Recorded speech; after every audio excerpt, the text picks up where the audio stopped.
ফের গায়ক হিসেবে ধরা দিলেন বলিউড সুপারস্টার সলমান খান। ঈদ উপলক্ষে অনুরাগীদের জন্য আরও এক চমক নিয়ে আসতে পারে এই একটা টাইগার তারকা। বিস্তারিত দেখুন ডেস্ক রিপোর্টে।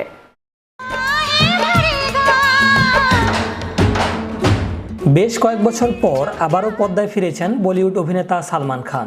চলতি বছরের ঈদে মুক্তি পেতে চলেছে ভাইজানের নতুন ছবি কিসি কা ভাই কিসি কি জান।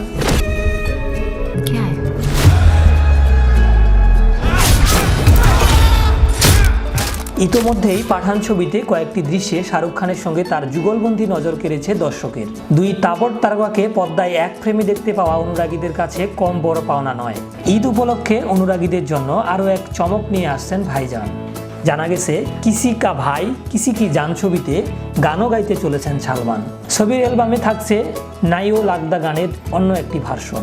সেই সংস্করণটি গাইবেন সালমান নিজেই। এতে সুর করবেন হিমেশ রেশমিয়া। অবশ্য সালমানের কণ্ঠে গান এই প্রথম নয়, এর আগেও বেশ কয়েকটি ছবিতে তাকে শ্রোতারা গায়কের ভূমিকায় দেখেছেন।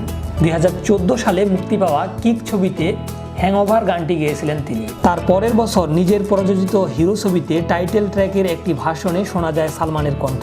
ছবিতে আরমান মালিকের গাওয়া গানটির পাশাপাশি জনপ্রিয় হয়েছিল সালমানের গাওয়া গানের ভাষণও।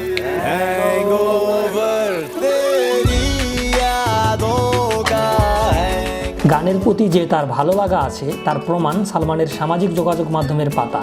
সঙ্গীত শিল্পী লতা মঙ্গেশকরের প্রয়াণের পর তারই একটি গানের কয়েক কলি গেয়ে অনুরাগীদের সঙ্গে ভাগ করে নিয়েছিলেন অভিনেতা।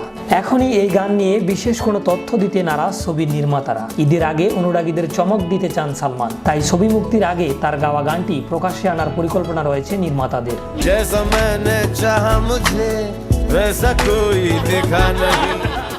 শাহরিয়ার রহমান, বিশ্ব বাংলা 24, বিনোদন ডেস্ক। जब शरीर दिल और दिमाग मुझसे कहते हैं